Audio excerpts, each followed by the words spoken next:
কোপার সেই ঐতিহাসিক মারাকানা থেকে নতুন করে শুরু করে বার্সা, পিএসজি এবং মেসি নেইমারের এই বন্ধুত্বের রসায়নটা চিরন্তন। 2 বছর 8 মাস পর চিরসবুজ নেইমারের হলুদ জার্সিতে এই প্রত্যাবর্তন। তাতে কি সবচেয়ে খুশি বন্ধু মেসি? 39-এর মেসি কিংবা 41-এর রোনালদোর পথ ধরে এবার কি তবে নেইমারের পালা? স্কটল্যান্ডের বিপক্ষে রাজসিক প্রত্যাবর্তনে বন্ধু মেসির বর্তমানকে উপভোগ করার সেই চেনা মন্ত্রে উজ্জীবিত হতে পারবেন তো নেইমার জুনিয়র? 5 বছর আগের এই ছবিটা এখনো জ্বলজ্বলে। 2021 সালের 10 জুলাই ঐতিহাসিক মারাকানা স্টেডিয়াম। কোপা আমেরিকার ফাইনালে আর্জেন্টিনার কাছে 1-0 গোলে হারার পর ব্রাজিলের নেইমার জুনিয়র নিজেই ছুটে গিয়েছিলেন আলবিসেলেস্তেদের ড্রেসিং রুমে। অভিবাদন জানিয়েছিলেন গ্রহের অন্যতম সেরা ফুটবলার লিওনেল আন্দ্রেস মেসিকে, যেই ছবি সারা বিশ্বের দুই চির প্রতিদ্বন্দ্বী সমর্থকদের এক সুতোয় বেঁধেছিল। মেসি নেইমারের বন্ধুত্ব তো নতুন নয়, সেই বার্সা থেকে শুরু করে PSG, never end to be continue.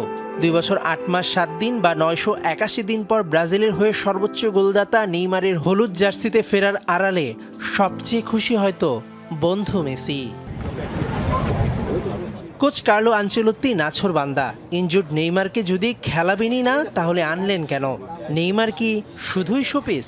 এমন প্রশ্নকর্তাদের মুখে ঝামা ঘষে স্কটল্যান্ডের বিপক্ষে নামিয়ে দিতে চান ব্রাজিলিয়ান সুপারস্টারকে। তবে সমালোচকরা প্রশ্ন তুলছেন, যেই নেইমারকে সবশেষ হাইতি ম্যাচে টিমের সাথেই রাখা হলো না, সেই তাকে দিন 4 পর ফুল ফিট বলে নামিয়ে দেওয়া হচ্ছে। মেসি 39 বছর বয়সে বিশ্বকাপ মাতাচ্ছেন। সেই পথ অনুসরণ করে রোনালদো 41-এ করলেন জোড়া গোল। এবার নেইমারের পালা। স্কটল্যান্ডের বিপক্ষেই গোল করে রাজসিক প্রত্যাবর্তন হবে কি ব্রাজিলিয়ান সুপারস্টারের? এসব ক্যালকুলেশন যখন চলছে তখন মেসির এক উত্তরে নেইমার অনুপ্রেরণা খুঁজে নিতে পারেন। 2 ম্যাচে 5 গোল, এমন ক্ষুরধার পারফরমেন্সের পর কি 2030 সালের বিশ্বকাপে খেলবেন মেসি?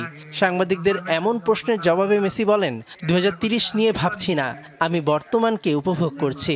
উপভোগের সেই মন্ত্রটা বন্ধু মেসির কাছ থেকে নিতে পারবেন তো নেইমার?